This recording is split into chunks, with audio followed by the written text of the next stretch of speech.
नमस्कार दोस्तों, मैं रोहित कुमार आप सभी लोगों का directstudy.com पे बहुत बहुत स्वागत करता हूँ। चैप्टर नंबर 11 करेंगे हम लोग आज के क्लास में और पूरा का पूरा कंप्लीट करेंगे। बहुत ही बेहतरीन चैप्टर है, पूरा चैप्टर कंप्लीट कर देंगे। और अगर आपने इस चैप्टर का थ्योरी नहीं भी पढ़ा है तो सारे थ्योरी कंप्लीट होगा, क्योंकि 250 क्वेश्चन लेकर आए हैं एक चैप्टर से। नियंत्रण साउंड भाई बहुत ज़्यादा फेवरेट है, एग्जाम में हमेशा डाला जाता है। बॉटनी और जूलॉजी दोनों लेकर आए हैं, ठीक है। 6 से 12th क्लास एनसीईआरटी एससीईआरटी का यदि बात करेंगे पूरा निचोड़ मिलेगा आपको इसमें देखने को, क्योंकि 3 से 4 बार जितने क्वेश्चन इन चैप्टर से पूछे गए हैं एग्जाम में, कई बार एक ही क्वेश्चन कई बार पूछे गए, वो सारे क्वेश्चन आपके सामने हम कराएंगे। आराम से देखिए, एक एक बात क्लियर कट समझ में आएगी। चलिए शुरू करते हैं। जैसा कि मैंने थंबनेल में आपको बताया, कंट्रोल एंड कोऑर्डिनेशन, ठीक है, in plant and human body, दोनों बॉटनी और जूलॉजी दोनों। नियंत्रण और समन्वयन कैसे होता है, चलिए समझना शुरू करते हैं। कुछ क्वेश्चन आप जानते ज़रूर होंगे, उन सारे का जवाब देते चलेंगे, आपको भी अच्छा लगेगा, मेरे को भी अच्छा लगेगा। कह रहा है मानव शरीर के तंत्रिका तंत्र और हार्मोन का मुख्य कार्य क्या है। तंत्रिका तंत्र, नर्वस सिस्टम और हार्मोन्स का काम क्या है, तो नियंत्रण और समन्वयन करना। यहाँ कुछ सही करना पड़ेगा, यहाँ गड़बड़ दे दिया गया है। यहाँ कर दीजिए लास्ट वाला ऑप्शन सही कर दीजिए और इसमें चेंज कर दीजिए, बी और सी कर दीजिए, बी और सी, नियंत्रण करना और समन्वय करना। क्लियर हो गई बात? बी और सी कर लेंगे, आंसर आपका सही हो जाएगा।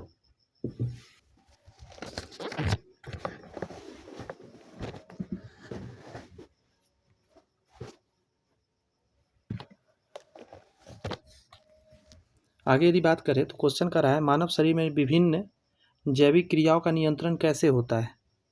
तो याद रखिएगा, तंत्रिका एवं रसायन दोनों प्रक्रियाओं द्वारा होता है, ठीक है। बहुत सारा चीज़ हार्मोन्स के द्वारा होता है, बहुत सारा केमिकल के क्या बोला जाए, तंत्रिका तंत्र के द्वारा होता है, ये ध्यान रखना है। आगे कह रहा है कि पौधों में निम्नलिखित में से किसका अभाव होता है, मतलब पौधा में ये चीज़ नहीं होता है। तो तंत्रिका तंत्र, रासायनिक क्रिया तो उसमें होता है, ए और सी दे दी, तंत्रिका नियंत्रण और तंत्रिका तंत्र उसमें नहीं होता है, ए और सी चीज़ नहीं होता है उसके अंदर। कह रहा है बाह्य उद्दीपन के प्रभाव से पौधे में होने वाले गति को क्या कहा जाता है। बाहरी क्रिया के तो अनुवर्तनी गति उसको बोलते हैं, ठीक है। जैसे प्रकाश के कारण होता है, गुरुत्वाकर्षण के कारण होता है, समझिए, जल के कारण होता है, ये सारी बात है। आगे आपका जर, रूट क्या होता है, ऋणात्मक प्रकाश अनुवर्तन नहीं, जर जो होता है हाँ ऋणात्मक होता है, मतलब प्रकाश से उल्टा डायरेक्शन में जाता है जर, तो ये तो सही बात है। धनात्मक गुरुत्वानुकर्षण, तो गुरुत्वाकर्षण के डायरेक्शन में जाता है, ये भी सही बात है। और धनात्मक जलानुवर्तन, जल के डायरेक्शन में जाता है, ये भी बात सही बात है, इसमें सारे सही है। एक आध पौधा है जो क्या बोलता है, पानी में रहने वाला है, जो उल्टा डायरेक्शन में उसका बाहर की तरफ जर आता है, तो एक आध पौधा इसलिए उसको निगलेक्ट करते हैं, सारे बात सही है इसके। नेक्स्ट है कि मटर, कद्दू, कई अन्य पौधे के तंतु जिसकी ठोस सहारे के संपर्क में आते हैं तेजी से वृद्धि कर उससे लिपट जाते हैं, यह किस प्रकार की गति को दर्शाता है। तो इसको स्पर्श अनुवर्तन बोलते हैं, स्पर्श करने के कारण ऐसा होता है, इसीलिए ऐसे इसका नाम रख दिया गया स्पर्शानुवर्तन। आसान है, आराम से समझते चलिए। पौधे के तने में किस अच्छा लगे वीडियो तो थोड़ा सा लाइक कर दीजिएगा वीडियो को, क्योंकि आप लाइक करेंगे ना तो कुछ लोगों तक भी रिकमेंड यूट्यूब करता है। लाइक नहीं करने के कारण लगता है यूट्यूब को कि वीडियो अच्छा नहीं है, लोग देखते हैं लेकिन लाइक नहीं कर रहे हैं। बात समझ में आ रही है? थोड़ा सा कर दीजिएगा। पौधे के तने में किस प्रकार की वृद्धि होती है, तना की बात कर रहा है, तो तना किस प्रकार का होता है, तो धनात्मक प्रकाश अनुवर्तन, प्रकाश जिधर जा रहा होता है उधर ही बढ़ता है, तो ये तो पहला तो सही हो गया। अच्छा, ऋणात्मक गुरुत्वानुकर्षण, गुरुत्वाकर्षण के उल्टा डायरेक्शन में ये जा रहा होता है, ये भी सही बात है। धनात्मक जलानुवर्तन, क्या जल की तरफ ये जाता है, ये गड़बड़ है ना, दो ही इसमें सही है। इसमें ऋणात्मक कर दीजिएगा ना तो डी आंसर दे दीजिएगा, इसमें ऋणात्मक लिख दीजिए, यहाँ माइनस का देता हूँ, ऋणात्मक जलानुवर्तन, तो सही हो जाएगा। आगे कह रहा है फूलों का, गौर से सुनिए, फूलों का प्रकाश के उपस्थिति में खिलना और रात में बंद हो जाना किस प्रकार का है। प्रकाश की गति में खिल रहा है और बंद हो जा रहा है, तो इसको कौन सा नाम दीजिएगा, तो इसको बोलते हैं प्रकाशना। एक सेकंड रुके, फिर से पढ़ के मैं बता रहा हूँ, यही आंसर है, आप पढ़िए जरा। प्रकाशानुकुंचन कहलाएगा। प्रकाशानुवर्ती नहीं मारिएगा, क्योंकि ये बंद हो जाता है फिर अगले दिन खुल जाता है, इसलिए ये बात बोलते हैं प्रकाशानुकुंचन, प्रकाश के क्रियाकलाप से ऐसे होता है। पौधे में वृद्धि होती है तो जीवन पर्यंत, पौधा जीवन पर्यंत वृद्धि होते रहता है, ये ध्यान रखना है। आगे है, निम्नलिखित कथन पर विचार करिए।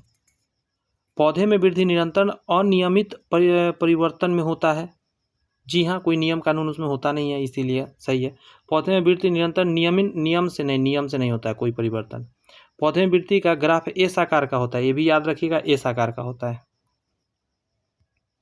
आगे कह रहा है कि समय और आकार के संदर्भ में होने वाली वृद्धि को ग्राफ पर अंकित करने पर एस आकार का वक्र बनता है।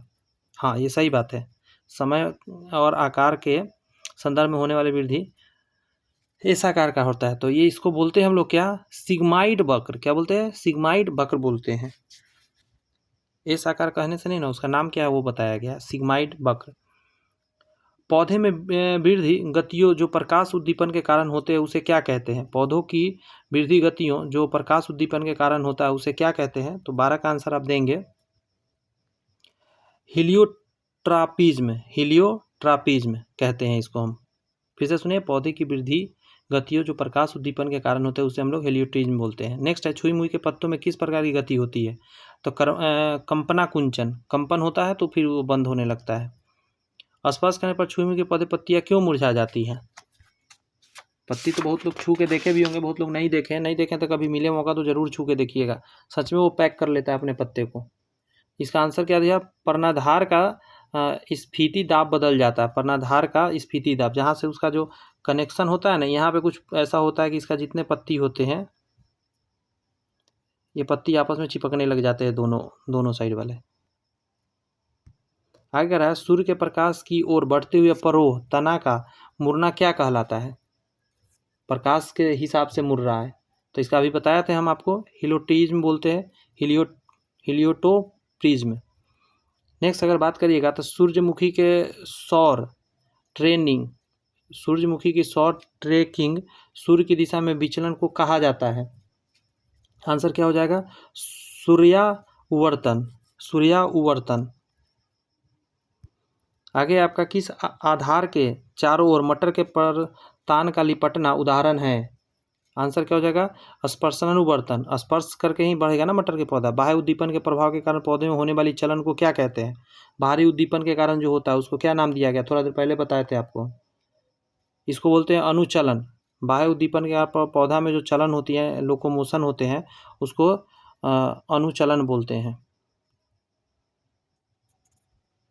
यहाँ कह रहा है, सनड्यू और बीनस फ्लाई ट्रैप कीटभक्षी पौधों में गति होती है, इस गति का नाम क्या डाला गया है? स्पर्शनुकुंचन। स्पर्श करता है कीड़ा उस पर और वो पैक कर लेता है उसको, कीड़ा को अंदर में स्पर्श करने के बाद। जरे धनात्मक भूमध्यानुवर्तन यानी पॉजिटिव जियोट्रोपिज्म होती है।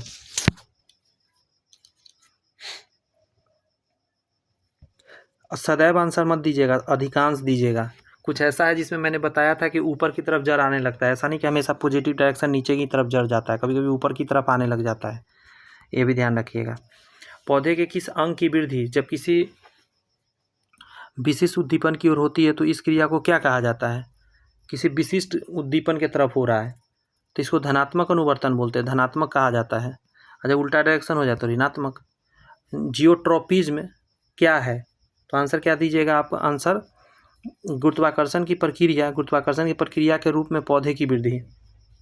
आगे कह रहा है, पौधे में पाई जाने वाली वृद्धि हार्मोन का पता सर्वप्रथम किस वैज्ञानिक ने लगाया?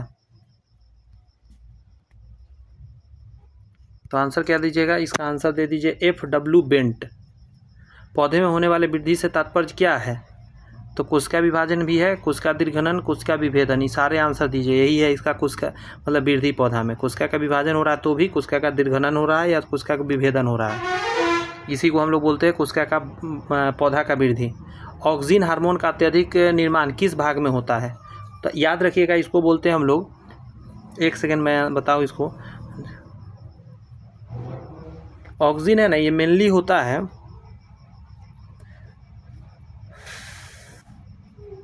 तना, इसमें लिखना चाहिए था परोह में। इसका आंसर ना डी दे दीजिए। परोह का मतलब होता है जो ऊपर की तरफ जा रहा हो और उसके टिप पे, ठीक है, विद्युत क्षेत्र में होता है। ऑक्सिन का वियोजन यानी आइसोलेशन सबसे पहले किसने किया था? ऑक्सीजन प्राप्त करने वाले कौन थे? इनका नाम था साल्कोबास्की, व्यक्ति का नाम था। नेक्स्ट है, पौधे में उत्पन्न वह हार्मोन जिसके कारण पौधे सूर्य के प्रकाश की ओर झुक जाते हैं। ऑक्सीजन के कारण पौधे में उत्पन्न वह हार्मोन जिसके कारण पौधे सूर्य के प्रकाश की ओर झुकता है, वो ऑक्सीजन है। नेक्स्ट है कि ऑक्सीजन हार्मोन की मात्रा सबसे ज़्यादा होती है, कहाँ पे होती है? तो तना के शीर्ष भाग में होता है, जो ऊपर में भी आप क्वेश्चन देखे भी थे। नेक्स्ट है, निम्नलिखित कथन पर विचार करिए। पहला कह रहा है, तने के जिस भाग में ऑक्सीजन हार्मोन अधिक होता है उधर वृद्धि अधिक होती है, सही बात है। आगे है कि जड़ की जिस भाग में ऑक्सीजन हार्मोन अधिक होता है उसका वृद्धि अधिक हो,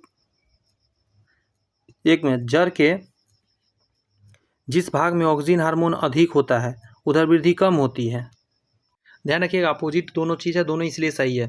तना में ऑक्सीजन जिधर होगा उधर ज़्यादा वृद्धि होगा, और जड़ में ऑक्सीजन जहाँ होगा ज़्यादा वहाँ वृद्धि कम हो जाता है। आगे है, विशेष प्रकार के जटिल कार्बनिक पदार्थ जो पादपों में वृद्धि तथा विकास को नियंत्रित करते हैं क्या कहलाते हैं? बेहतरीन क्वेश्चन, बताइए आंसर जरा, आंसर सही आना चाहिए। तो इसको बोलते हैं पादप हार्मोन, इसको बोलते हैं हम लोग पारा हार्मोन, इसको बोलते हैं वृद्धि नियंत्रण पदार्थ। ठीक है, विशेष प्रकार के जटिल कार्बनिक पदार्थ जो पादपों में वृद्धि तथा विकास को नियंत्रित करते हैं उसको ये सारे चीज़ बोलते हैं, सारे आंसर हो जाएंगे। नेक्स्ट है, ऑक्सीजन से संबंधित कौन सा कथन सही है? ऑक्सीजन से संबंधित पहला करा, इसके कारण पौधे में शीर्ष प्रमुखता हो जाती है, यह पत्तियों का विगलन रोकता है, यह खरपतवार को नष्ट कर देता है। उपयुक्त सभी आंसर हो जाए ऑक्सीजन से बारे में। ठीक है, इसके कारण पौधे में शीर्ष प्रमुखता होती है, मतलब शीर्ष आगे का में बढ़ता है और ये शीर्ष पर सबसे ज़्यादा रहता है। यह पत्तियों का विगलन रोकता है, ऑक्सीजन रहेगा तो पत्ती गल के नहीं गिरेगा। खरपतवार को नष्ट करता है, ये भी सही बात है, और उपयुक्त सभी। कह रहा है, निम्नलिखित में कौन प्राकृतिक रूप से पाया जाने वाला पादप है? अच्छा, पादप हार्मोन है, तो आंसर क्या है? 2, 4, डी आंसर दीजिए। 2 और 4 डी जो है पादप हार्मोन है। कह रहा है, ऑक्सीजन जिस, गौर सुनिए, ऑक्सीजन जिसका द्विबीजपत्री घासों को मारने में तीव्र गति से प्रयोग होता है वह क्या है? तो आंसर दिया 2, 4, डी है। द्विबीजपत्री होता है ना, उसको मारने में ऑक्सीजन का प्रयोग किया जाता है। ठीक है, उसका नाम है 2, 4, डी।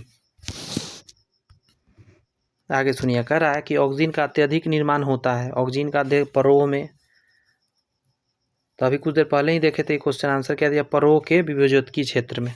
सेम क्वेश्चन रिपीट हो गया ना। यहाँ कह रहा है कि निम्नलिखित में कौन ऑक्सीजन हार्मोन का कार्य है?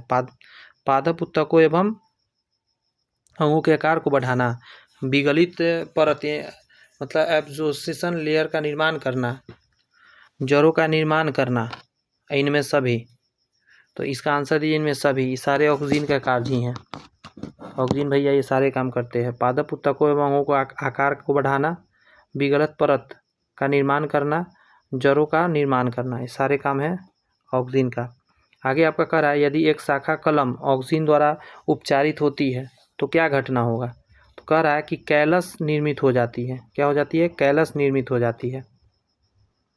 नेक्स्ट है आपका, निम्नलिखित में कौन सा हार्मोन कोशिका दीर्घनन तने में वृद्धि करता है? कोशिका दीर्घनन द्वारा तने में वृद्धि करता है, तो आंसर दीजिएगा ऑक्सीजन हार्मोन। यहाँ पे कह रहा है, निम्नलिखित में से किसका उपयोग खरपतवार के उन्मूलन में होता है? खरपतवार के उन्मूलन में आंसर हो जाएगा आपका फेनॉक्सी एसिडिक एसिड, 2, 4, डी, इसी को बोलते हैं फेनॉक्सी एसिटिक एसिड, 2, 4, डी। आगे आपका कि पौधे में कोशिका दीर्घनन सेल इलोंगेशन हेतु जिम्मेदार हार्मोन कौन सा है? तो आंसर दीजिएगा जिब्रेलिन्स भी दे दीजिएगा और ऑक्सीजन भी दे दीजिएगा। पौधे में कोशिका दीर्घनन हेतु जिम्मेदार हार्मोन दोनों है, ऑक्सीजन और जिब्रेलिन्स। अच्छा, ये रोकता है, ये भी ध्यान रखिए, अब सीसी के लिए रोकता है, तो इसका आंसर ए और बी होगा। किस पादप हार्मोन के छिड़काव से अनिषेक फल प्राप्त होता है? बीज रहित फल, तो ऑक्सीजन आंसर जाएगा इसका। ऑक्सीजन के छिड़काव से बिना बीज का ही फल बन जाता है, बड़ा बड़ा साइज का। सब्जी उब्जी पे खूब यूज होता है इसका। कह रहा है, बीज रहित फलों के उत्पादन में कौन सा हार्मोन सहायक होता है? तो ऑक्सीजन भी होता है और जिब्रेलिन्स भी होता है, दोनों, ऑक्सीजन और जिब्रेलिन्स दोनों। ऑक्सीजन सिर्फ रहे तो ऑक्सीजन मारिए, लेकिन अगर जिब्रेलिन्स के साथ रहे तो मारिएगा दोनों साथ में। इंडोल एसिटिक अम्ल, इंडोल एसिटिक अम्ल IAA, इंडोल पायरुविक अम्ल, इंडोल एसिटिल्डिहाइड, इंडोल एसिटोनाइट्राइल क्या है? ये सारे जो नाम आप पढ़ रहे हैं, ये सारे हैं प्राकृतिक ऑक्सीजन है, ध्यान रखिएगा, ये सारे प्राकृतिक है। मानव निर्मित नहीं है, ये भी ध्यान रखना है। आगे कह रहा है निम्नलिखित में कौन सा संश्लेषित ऑक्सीन यानी सिंथेटिक ऑक्सीन है? तो आंसर क्या दीजिएगा आप?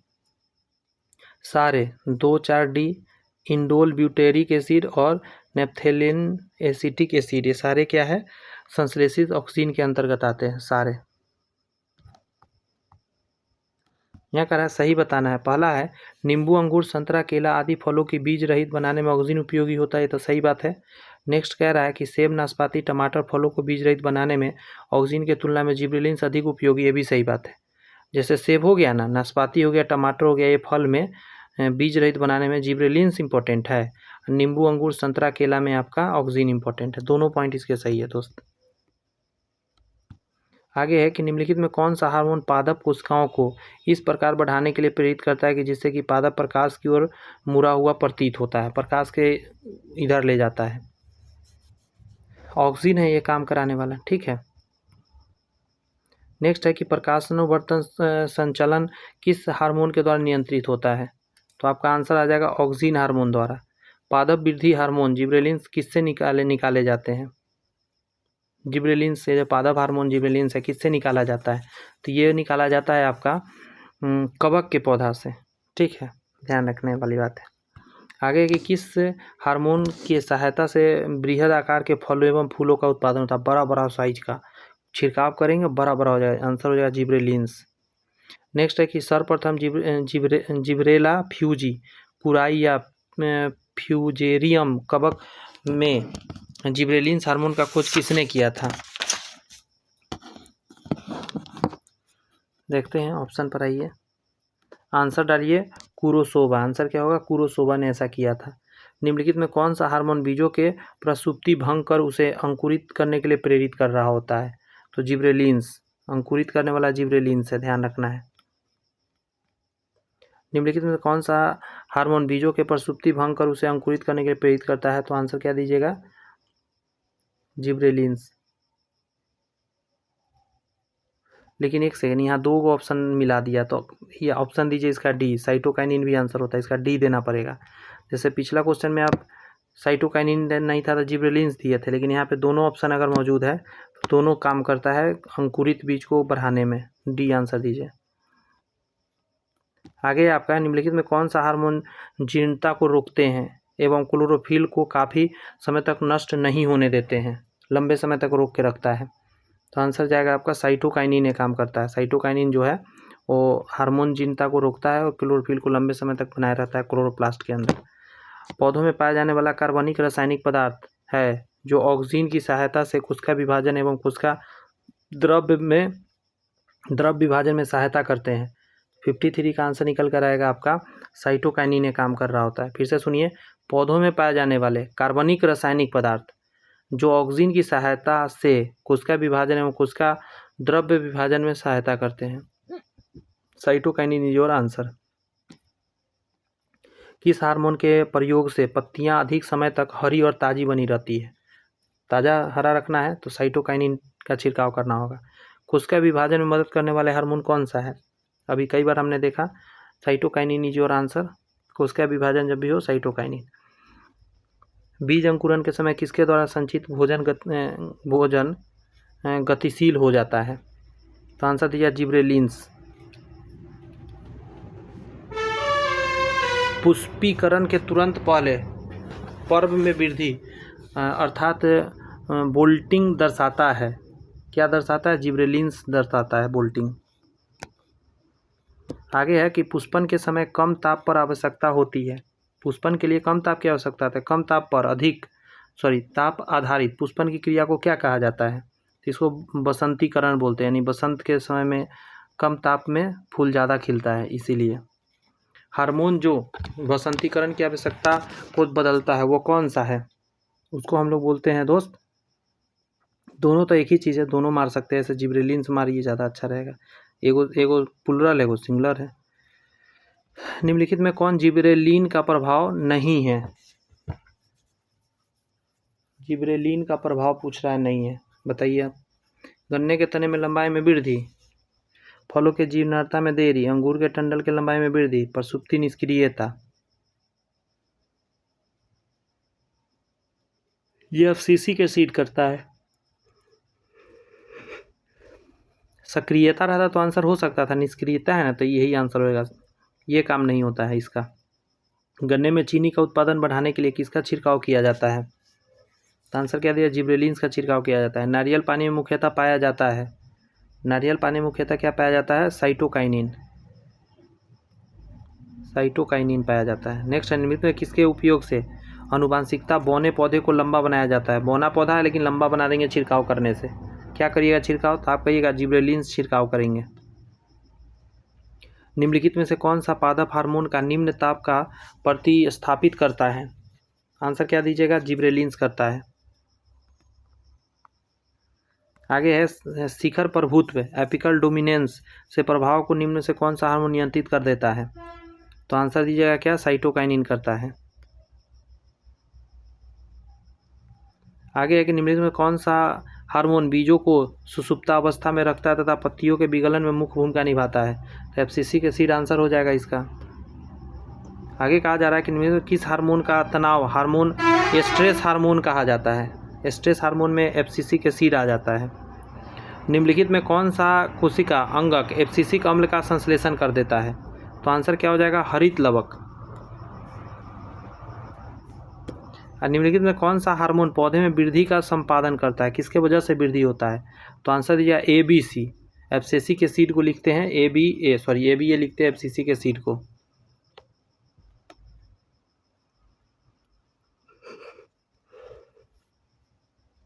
सदमन का मतलब होता है रोकना। एब्सिसिक अम्ल किसका नियंत्रण करता है? तने की वृद्धि, कोशिका दीर्घनन, कोशिका विभाजन, पतझड़ और प्रसुप्तता। तो ये इसका काम है, पतझड़ कराना, प्रसुप्तता लाना। अधिकतम परिस्थितियों में एब्सिसिक एसिड किस रूप में कार्य करता है? ऑक्सीजन का नायक, जिब्रेलिन्स का प्रतिद्वंदिता, ऑक्सीजन के लिए प्रतिपक्ष, जिब्रेलिन्स के लिए नायक। तो इसका आंसर 71 का दे दीजिए आप। जिब्रेलिन्स के प्रतिद्वंदी के रूप में काम करता है। एक बढ़ाने वाला है तो ये घटाने वाला है। आपको कृत्रिम संवर्धक में विभेदन के लिए पौधे का उत्तक दिया गया है। इसमें से आप कौन सा हार्मोन के जोड़े को शीर्ष और मूल दोनों को सुरक्षित रखने के लिए प्रयोग करेंगे? अच्छा, क्या करना होगा?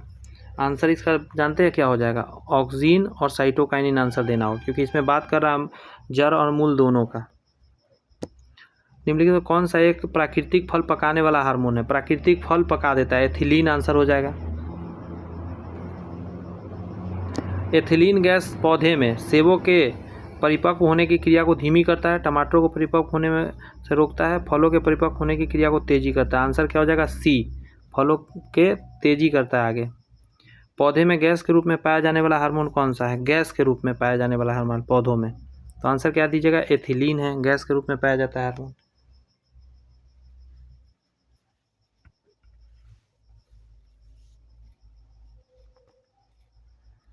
नेक्स्ट है कि पौधे में गैस के रूप में पाया जाने वाला हार्मोन कौन सा है? एथिलीन हो जाएगा।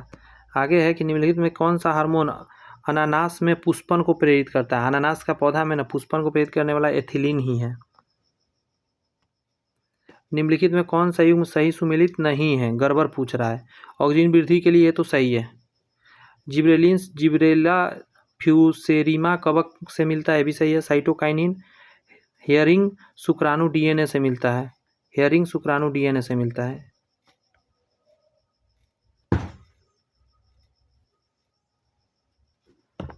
अब एक बच गया, यही आंसर हो जाएगा। एफसीसी पुष्प हार्मोन, नहीं, ये तो बढ़ोतरी को ही रोक देता है। हार्मोन के संबंध में किस नियम का कौन सा निम्न से कौन सा कथन सही हार्मोन के बारे में? पहला करा कि यह एक विशेष कार्बनिक यौगिक होता है, यहाँ तक तो सही है, जो लघु मात्रा में वृद्धि एवं उपापचयी क्रिया को प्रभावित एवं नियंत्रित करता है, ये सही है। आगे कहता है इन्हें वृद्धि नियंत्रक पदार्थ भी कहा जाता है, ये भी सही है। इसका प्रभाव विभिन्न सांद्रताओं पर विभिन्न अंगों पर अलग अलग प्रभाव पड़ता है, ये सारे पॉइंट सही है। आगे है पौधे में पाया जाने वाला कौन सा वर्णक लाल और सुदूर लाल प्रकाश को अवशोषित कर लेता है? क्या आंसर दीजिएगा? फाइटोक्रोम। ठीक है, पौधे में पाया जाने वाला फाइटोक्रोम जो वर्णक है वो लाल और सुदूर लाल प्रकाश को अवशोषित करता है। पौधे में पुष्पन के लिए आवश्यक हार्मोन फ्लोरीजेन बनने में सहायता करता है। आंसर क्या दीजिएगा? बर्नेलीन। आगे है आपका कि कम तापमान आधारित पुष्पन की क्रिया को बसंतीकरण कहा जाता है। ये तो सही बात है। पौधे में फूल बनने की क्रिया प्रकाश पर निर्भर करती है, जिसे दीप्तिकालिता कहते हैं। ये भी सही बात है, इसको दीप्तिकालिता बोलते हैं। नेक्स्ट है कि मानव शरीर में हार्मोन का निर्माण अंतःस्रावी ग्रंथियों से होता है। अंतःस्रावी है तभी तो करेगा, ये भी सही है। पौधे में कई अंतःस्रावी ग्रंथि नहीं होता है, ये भी सही बात है। पौधा में ऐसा कोई अंतःस्रावी ग्रंथि नहीं होता है। दोनों पॉइंट इसके भी सही है। यहाँ कर रहा है निम्न में कौन सा एक सही नहीं है, गड़बड़ पूछ रहा है। हार्मोन की उत्पत्ति अंतःस्रावी ग्रंथि से होता है, तो सही है।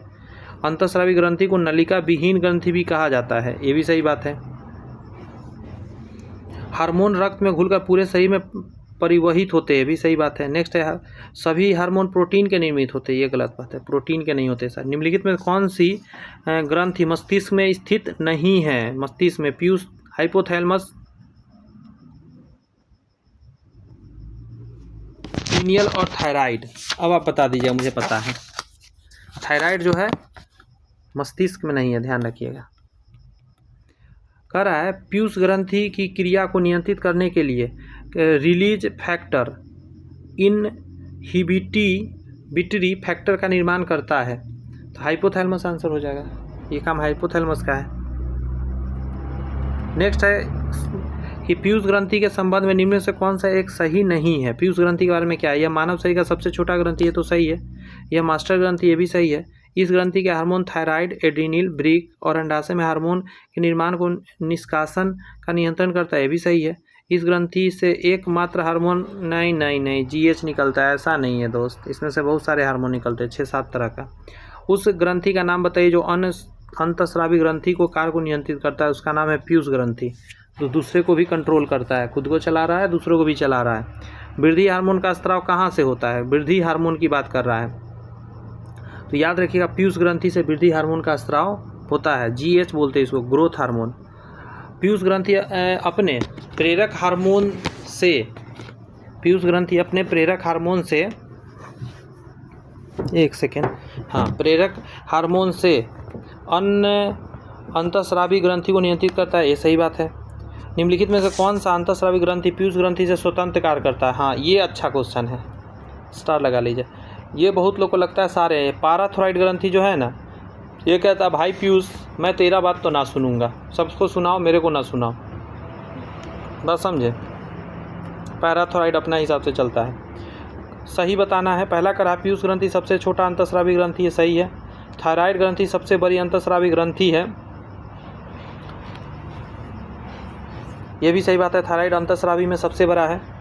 अग्नाशय सबसे बड़ी मिश्रित ग्रंथि, ये भी सही बात है। मिश्रित ग्रंथि मतलब अंतःस्रावी भी करता है, बाह्यस्रावी भी करता है।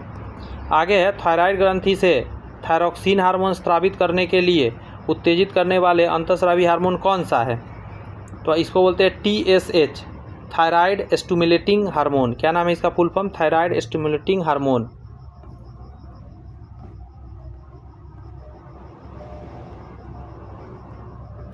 इस पॉइंट में कहा पीयूष ग्रंथि अन्य अंतःस्रावी ग्रंथि के कार्यों को नियंत्रित करता है, सही बात है।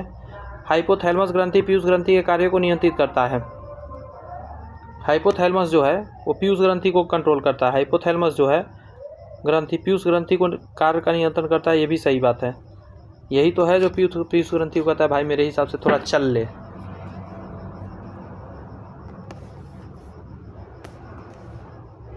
आगे कहा जा रहा है मानव शरीर की कौन सी ग्रंथि पीयूष ग्रंथि से हार्मोन के रिसाव को नियंत्रित कर देता है? तो हाइपोथैलेमस होता है। मानव शरीर की सबसे महत्वपूर्ण ग्रंथि कौन सा है? पीयूष ग्रंथि है। इससे बढ़िया तो कोई ग्रंथि ही नहीं है, सबको कंट्रोल कर रहा है। आगे कह रहा है ऑक्सीटोसिन हार्मोन स्रावित करने वाले ग्रंथि कौन सा है जो ऑक्सीटोसिन स्रावित करता है? तो इसको पीयूष ग्रंथि बोलते हैं, ठीक है, हाइपोथैलेमस ग्लैंड के द्वारा। आगे कहा जा रहा है कि पीयूष ग्रंथि से अत्यधिक हार्मोन स्राव से शरीर पर क्या प्रभाव पड़ेगा? तो आंसर क्या दीजिएगा आपका? शरीर का असंतुलन विकास हो जाएगा, असंतुलित विकास होगा अगर अत्यधिक हार्मोन ना निकला तो पीयूष ग्रंथि से। ग्रोथ हार्मोन यहीं से निकलता है। मस्तिष्क के सेला टर्सिका नामक अस्थि गुहा में स्थित ग्रंथि कौन सा है? अच्छा क्वेश्चन है, इसको पीयूष ग्रंथि बोलते हैं। ये कहाँ रहता है? मस्तिष्क के सेला टर्सिका नामक स्थित गुहा में। इस क्वेश्चन में कह रहा है अंतःस्रावी विज्ञान इंडोक्राइनोलॉजी के जनक किसे माना जाता है?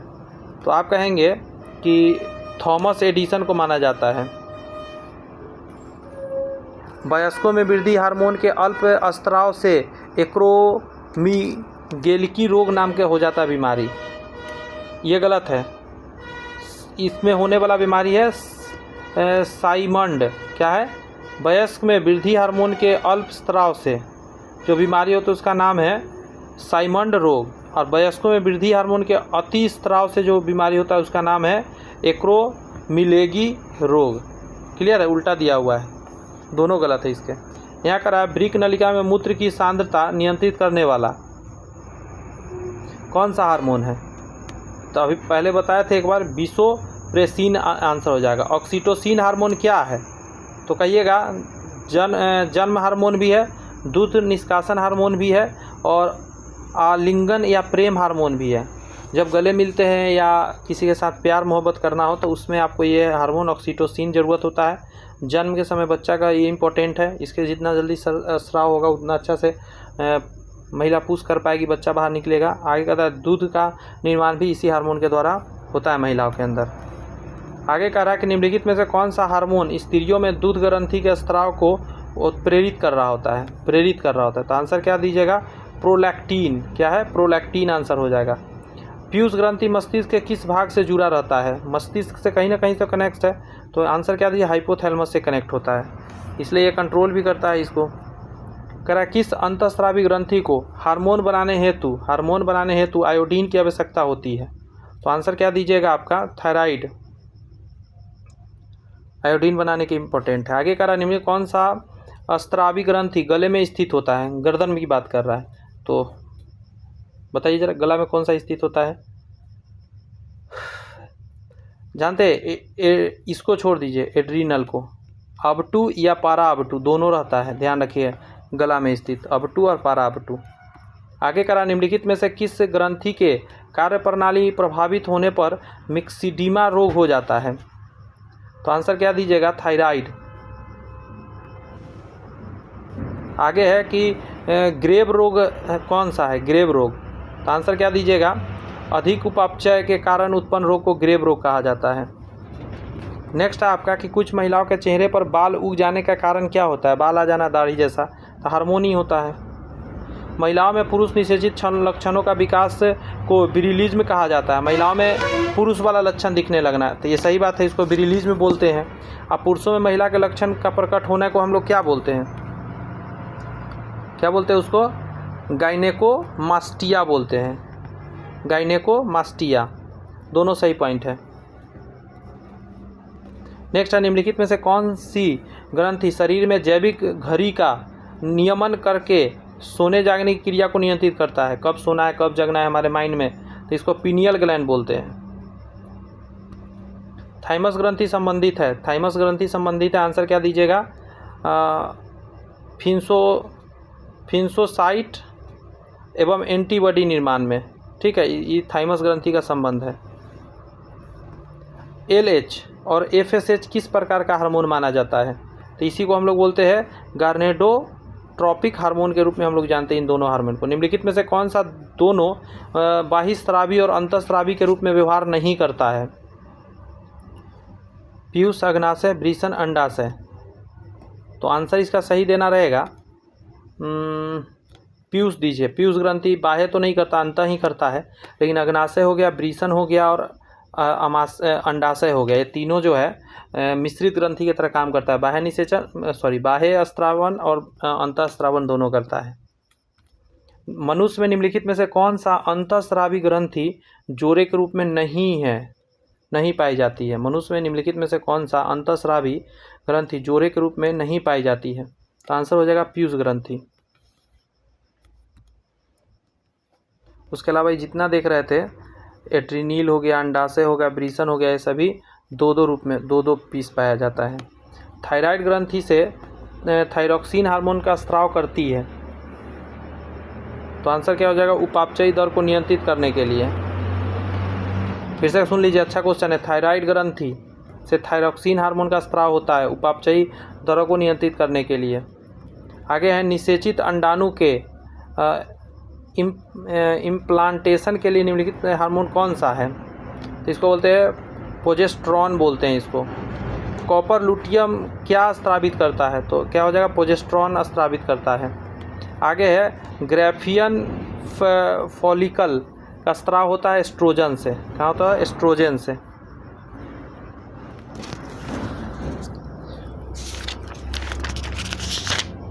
आगे का रहा है दो हार्मोनों जो एक दूसरे के विपरीत क्रिया को नियंत्रित करते हैं, उसको क्या कहा जाता है? तो आप कहिएगा उसको कहा जाता है एंटागोनिस्टिक हार्मोन। एगो बढ़ा रहा है कोई चीज़, एगो घटा रहा है। निम्नलिखित में से कौन सा एक एंटागोनिस्टिक हार्मोन के उदाहरण माना जाता है? तो आंसर क्या दीजिएगा? जैसे पहला है कैल्सिटोनिन पाराथार्मोन, ये दोनों एक दूसरे का अपोजिट है। इंसुलिन और ग्लूकागोन दोनों अपोजिट है।